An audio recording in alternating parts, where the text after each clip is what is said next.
out differently. If there was something I could have done. But no matter how much I play it back, I'm still no closer to finding any answers. And then there's everything with Rinwell. I stopped her from killing Almadria, but was that really the right thing to do? Or did I just end up making things harder for her? I feel like such a screw-up. You're not the only one. I keep asking myself what Zephyr would have done had he been here. Like I think, how would Zephyr have handled Rinwell? Yeah, I think he definitely would have stopped her. No doubt about it. And that's exactly what you did, Law. I think he'd be really proud of you. Alphen. Zephyr's not the worst yardstick to measure ourselves against. Let's both do our best to make him proud. Sounds like a deal. Thanks, Alphen.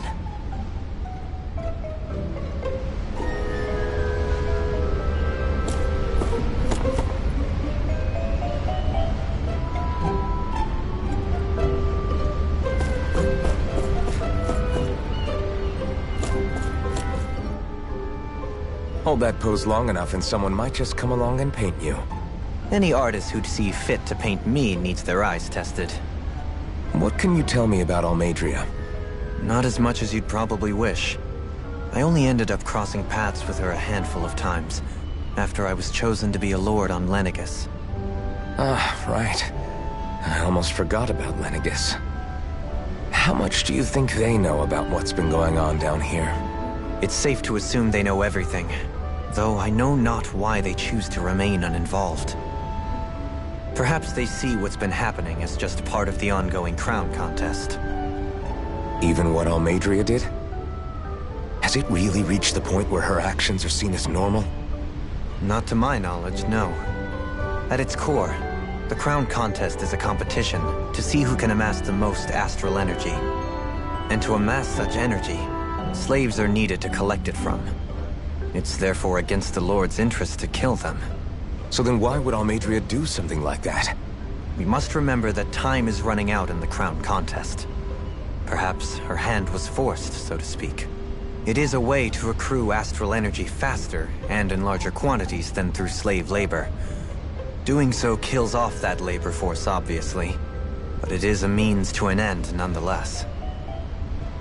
No one could have foreseen that something like the Hollowing would arise back when the contest was first conceived. Is becoming the Sovereign of Rena really that important to the Lords?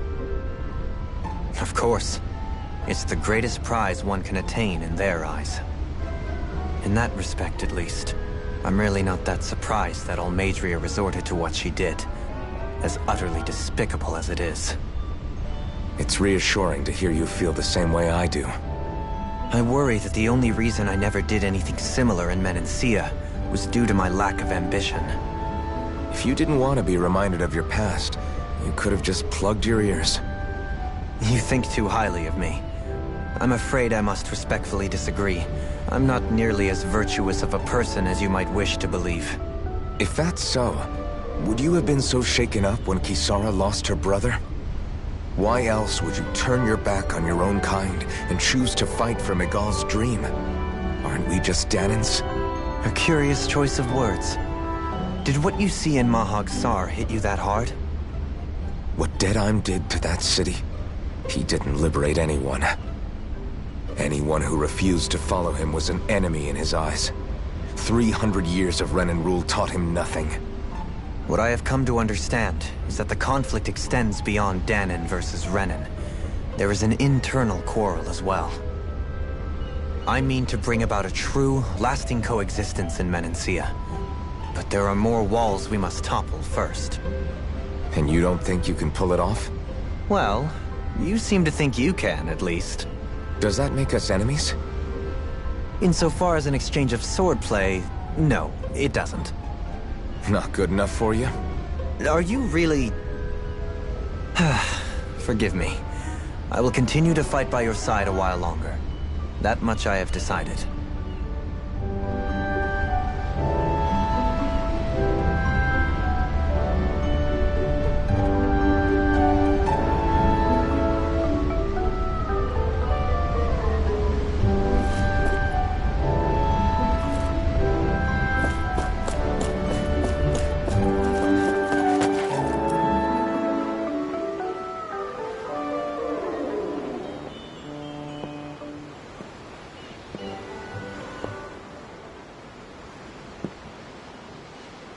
Do you think Law is okay?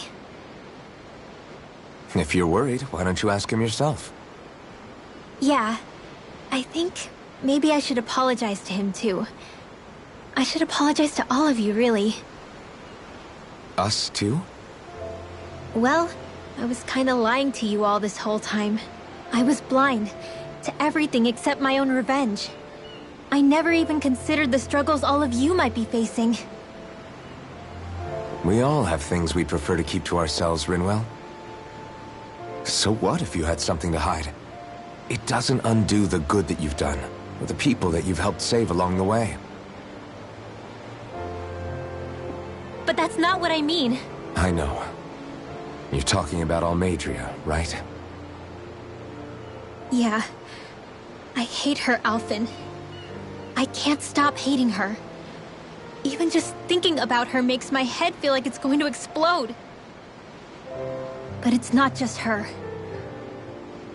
I think about the way Law looked at me. I hated the Lord who killed my parents. And I hated the Renans I had to travel alongside. And yet, Cyslodia's Danans backstab each other like it's a normal way of life. And Mahag Sar has people like Deadime.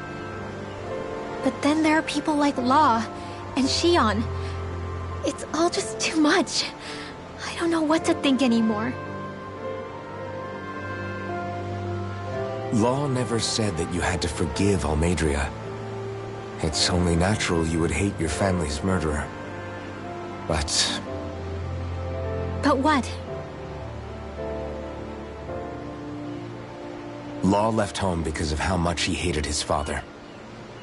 As a result of that, well, I think Law spent a lot of time thinking about how they never got to make things right.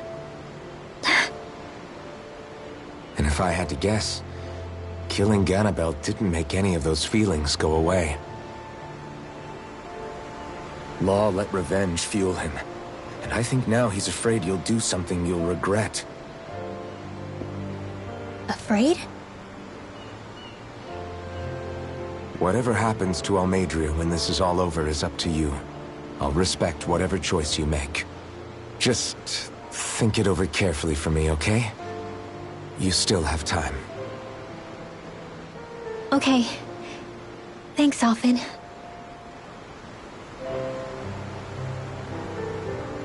Say, back then, after the fight, I think I really made Shion mad. I don't know, though. Maybe it just looked that way. But I guess I just can't seem to understand how she feels. Do you know why she gets like that? Shion's... She can be a tough nut to crack. She doesn't really talk a whole lot about herself. It's just what she said about hate being a source of strength. Where did that come from? I wonder how it feels, not being able to hold another person's hand.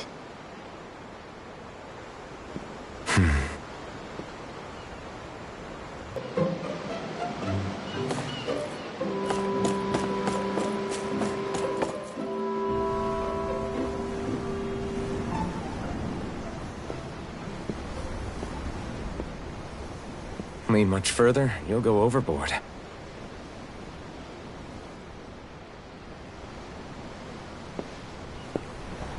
Keeping an eye out for Almadria's ship? I'm looking at the ocean. The ocean? Yeah. The waves. They help me think. This world is filled with natural wonders. The icy air and white peaks of Cyslodia, the lush green glades of Menancia, the harsh wastes of Calaglia. But Menancia has its Lake of Death, and Nias its ruins. And they wouldn't be there if it weren't for that contest.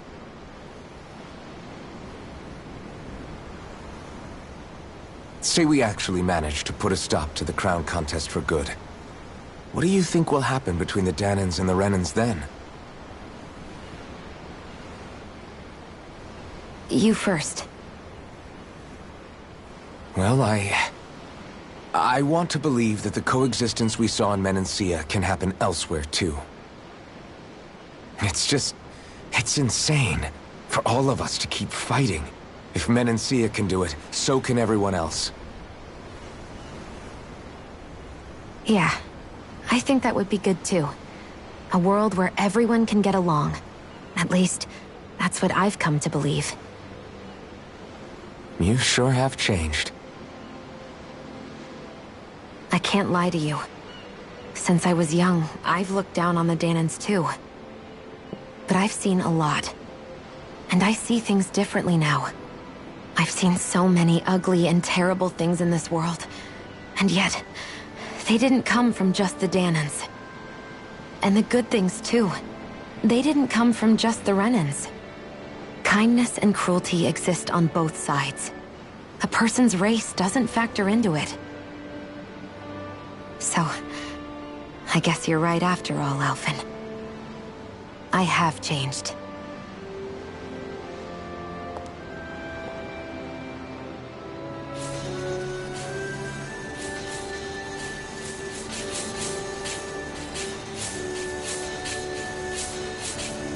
You know, I've never actually touched another person like this.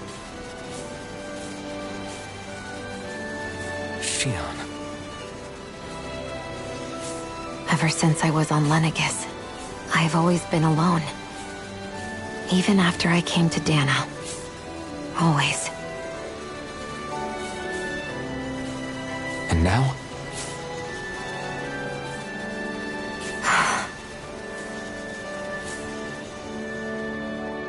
Do you still not remember your past? No. Sometimes it feels like I can almost remember. But then this mask stops me. The mask keeps you from remembering why you have the mask and...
in the first place.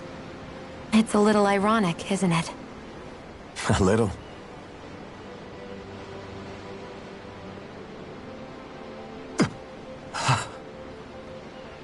Well, it won't be long now before you're rid of those thorns, you know? Only 2 lords remain. And once you have their master course, you'll be able to create the Renis Alma, right? Then you can... Shion? Sorry, it's nothing. Promise. You're right, though. It'll all be over soon. I never could have made it this far on my own. I have everyone to thank for that. Including... especially you, Alphen. Don't worry about it. We're friends, after all. Yeah, we are.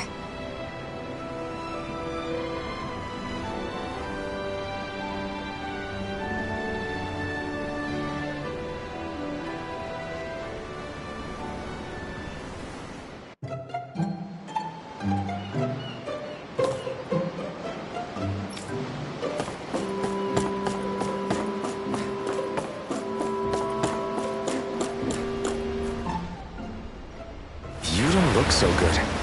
You all right? The floor. It keeps moving. How can you stand it? How can you even stand? I'm not the best person to ask about discomfort. I can't feel pain, remember?